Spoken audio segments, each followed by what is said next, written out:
For more on the ongoing U.S. Africa Leaders Summit, I'm joined by Omolara Okunubi, CEO and Executive Director of Ideal Program Services, a community advocate and founder of Compassion Without Border. Lara, welcome to Africa 54.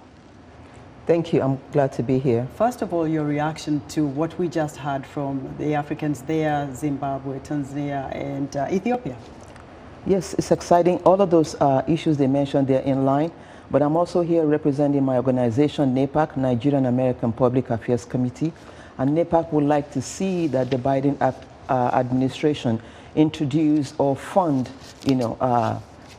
curriculum in terms of education, that we can create green advocates of Nigeria, green advocates of Tanzania, green advocates of Sierra Leone, because this will speak towards the agenda of renewable energy, climate change, and especially empowering students at a young age from secondary school to they graduate, which makes them more relevant in finding jobs when they come out of colleges. Lara, let's focus now on the ongoing summit right here in Washington, D.C., because in recent years we haven't seen this kind of engagement. We see a lot of excitement during this particular summit in 2022. What has changed, and how can African leaders maximize on their connection right now with the United States? Well, there's a gap in the middle that still needs to be filled. But first of all, I want to commend the Biden administration.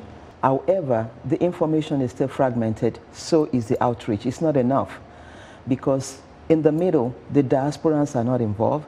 The women, they're not enough of the women involved. They're not enough of the youth. I attended a youth event yesterday.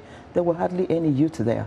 So we need to have a platform where everybody can come together and really express what their preferences are, where their expectations are, and how this money is going to be spent. Especially you're talking about the SMEs, the small, medium enterprises. They cannot be discounted. They are the backbone of every economy. So this money that is being given to all the African leaders, it's great that they're talking to the leaders, because from the policy point of view, whatever we do has to be supported with the policy. Right? Mm-hmm. But when it comes to accountability, everybody should be held accountable, from the leadership to the middlemen and the locals.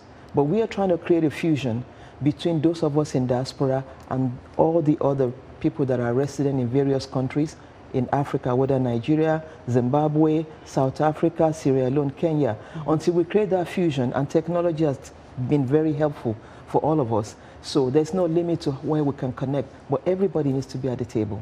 Talking about, technology, the private sector, the United States private sector, is a very big player in this summit.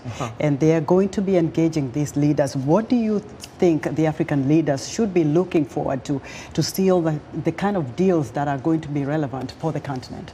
Well, the African leaders should invite the big players like Facebook, Meta, Google, all these big technology organizations that have a wider reach and have some kind of a special agreement with them, because this is a space where the youth, especially, where they play, okay? And this technology has no bound. It can reach everybody. Information can be shared, data can be collected, conversations can be held, because until we all really come together and harmonize all these different fragments of needs, we're not going to get anywhere. The tools are there. Like technology, the tools are there. But the tools have been utilized in a way that it produces the outcome that we all desire. Otherwise, it would just still be talk, no action. This past weekend, Lara, you had an event with the African diaspora. You also engaged a lot of, U.S. elected officials that are of African descent. What do they expect to see coming out of this summit? Well, they were all excited. First of all, we congratulate all of them for being elected. But they were reminded also, they know that they want to be part of reforming the policy. They want to be part of making new policies, because the community has changed. So should the voices and the representation. So they're glad to be frontliners, and they're still going to be on the mainstream.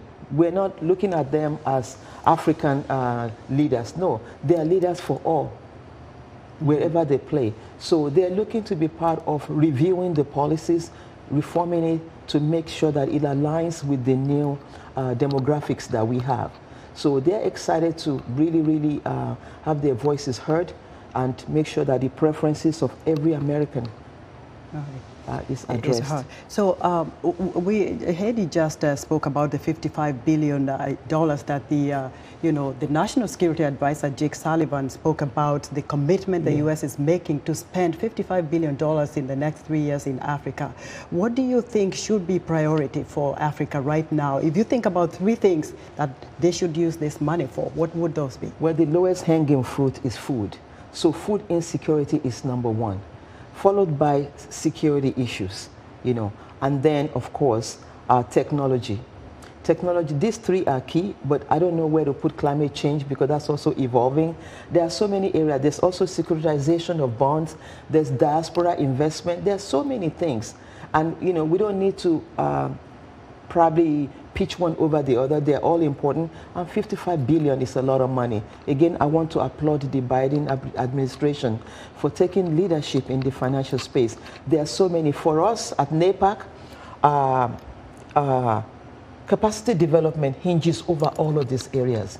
So we can develop individual capacity, corporate capacity, systemic capacities.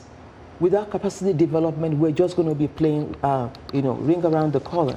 So, but that's not what we want to do. There's a lot of money being put behind this. I want to make sure it's fully utilized. 5 years from now, we want to say, okay, ABC outcomes have been achieved.